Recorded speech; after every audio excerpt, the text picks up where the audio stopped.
know that Turn they shot. yourself in. Stop it right now. Do the right thing.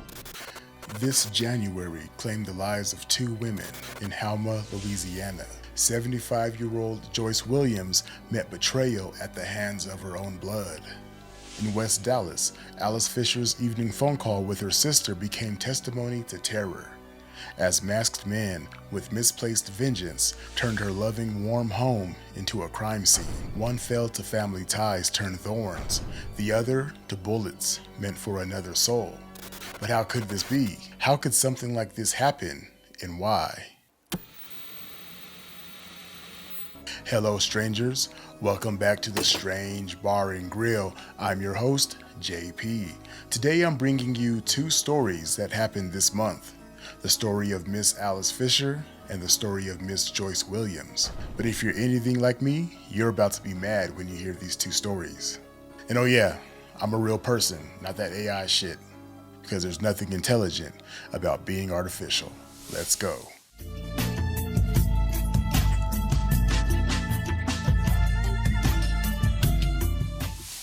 On the evening of January 22nd, in the King Bridge Crossing Apartments in West Dallas, Miss Alice Fischer had just settled into her favorite reclining chair. The soft whir of medical equipment provided a gentle backdrop to her conversation with her sister on the phone, a daily ritual that kept their bond strong despite the distance between them. Just hours before, she'd finally returned home from the hospital, her body weary, but her spirit lifted by thoughts of seeing her grandson soon. Miss Alice was a 57-year-old disabled woman whose physical limitations never diminished the size of her heart or the warmth of her presence.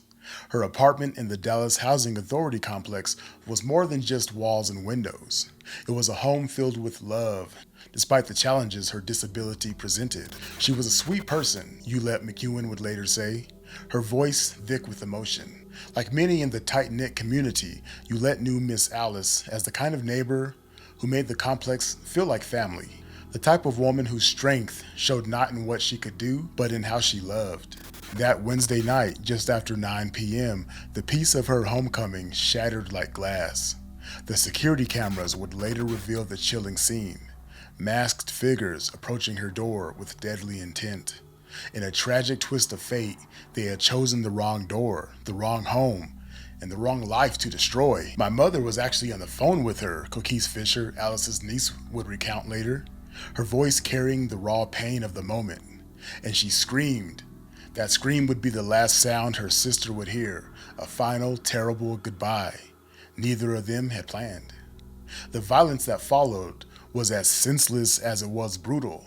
As Alice sit on her recliner, 50 to 60 shots rang out through the apartment, each one tearing through Miss Alice's home. 9 bullets found their mark, stealing away a beloved aunt, sister, mother, and friend. The bullets sprayed through every room, the bathroom, the bedrooms, as if trying to destroy not just the life, but the very home itself.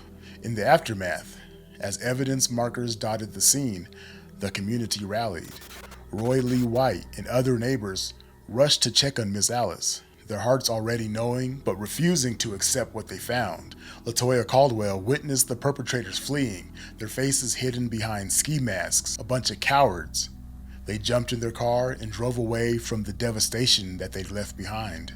Thinking you're safe in your home and something like this happens, Coquise reflected, her words carrying the weight of a truth too heavy to bear. Like, please stop the senseless violence and killings for no reason. You took an innocent victim who was looking forward to seeing her grandson. It's just sad, she would say. Miss Alice's family, including her niece, Velma Fischer, now carries forward her legacy of love. They remember her as she lived, a woman whose disability may have limited her movement but never confined her capacity to care. Her being a loving, caring aunt, sister, mother, and a friend, Velma shared, painting a portrait of a woman whose true strength lay in the depths of her heart. She had no enemies, Coquise emphasized. She was a good woman and a loving and kind neighbor. A GoFundMe has been set up to assist the Fischer family in their time of need. Now, this story is just such a tragedy. Why would someone kick in a disabled woman's door and just start letting off rounds? I personally think they had the wrong apartment. It doesn't sound like, from what I heard, it doesn't sound like she had been living with someone that may have been the intended target. But damn, like, you kick in the door and see an older woman in a recliner who clearly has health issues and you just fire on her? What part of the game is that? What in the test tube baby is going on? What in the damn waterhead ass criminals killing innocent people? Like, I just can't. Like, I just hope they get caught. Like, this is crazy. There's a bunch of cowards. Why would you shoot an old lady in her home? It's ridiculous.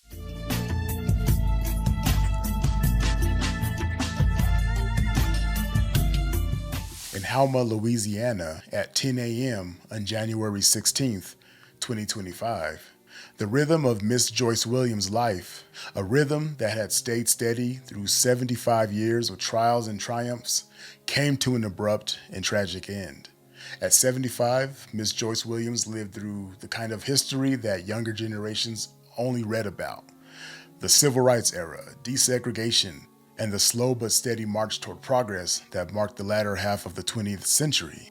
But nothing could prepare her for what happened next. The morning had started like any other in Halma, where everybody knows everybody, but within those family bonds, sometimes turbulent currents run unseen. Beneath still waters, on this morning, those currents would surface in the most devastating way when an altercation erupted between Miss Joyce and her nephew, Gregory Gaither, who was 45 years old. Now, this dude up here looking like a generic Coke with lemon. It's all dusty looking mother. The old folks say that family hurt cuts the deepest. And on this morning, that truth would echo throughout the community. In a moment that would forever haunt the Williams family, Gregory, the same nephew who had once been a child in his aunt's care, allegedly, because you got to say that because dumbasses come to see you, allegedly turned against Miss Joyce with shocking violence, inflicting multiple stab wounds that would claim her life. When police arrived at the scene, they found Gregory, who was quiet and still, as if frozen in the aftermath of his own actions. The nephew, who had grown up under the protective wing of his aunt, was taken into custody and charged with second-degree murder. But is there more to the story? Because just 2 weeks earlier, on New Year's Day, violence had touched another branch of Miss Joyce's family tree. Her son, Joseph Paul Williams, 27 years old, had become entangled in legal troubles of his own. He was wanted in connection with the shooting death of 31-year-old Tyson Vincent, and also a young woman named Asia Rittenhouse, who was barely 20 years old, had also been charged in connection with that case. And upon hearing that her son was possibly involved in Tyson Vincent's death, Miss Joyce took to Facebook to plead for her son to turn himself in. And in multiple online posts, Miss Joyce apologized for her son's actions and even said that she was trying to personally turn him in. She expressed so much remorse and wanted him to do the right thing. Ultimately, her son would turn himself in to the police. Some speculate that Miss Joyce's murder was in retaliation for publicly asking for her son to turn himself in. Yet Halma Police Chief Travis Theriot made it clear these two family tragedies, though both marked by violence, were separate stories. In no way whatsoever is this related to the homicide related to Joseph P. Williams, he stated, drawing a firm line between the two incidents. But what do you think? Do you think Joyce was murdered by her nephew as retaliation for making her son turn himself in? From my own experience, I've seen where a mother figure or a grandmother-like figure gives and gives money and things to like a cousin, a nephew, just a younger person, and the people just take and take and take, and when that person cuts them off, it devolves into violence.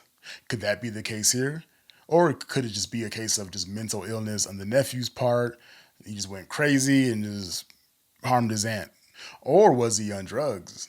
He sounds like it's possible, right? But obviously there's something wrong with him. But let me know what you think of that in the comment section. All right, guys, be good, be safe.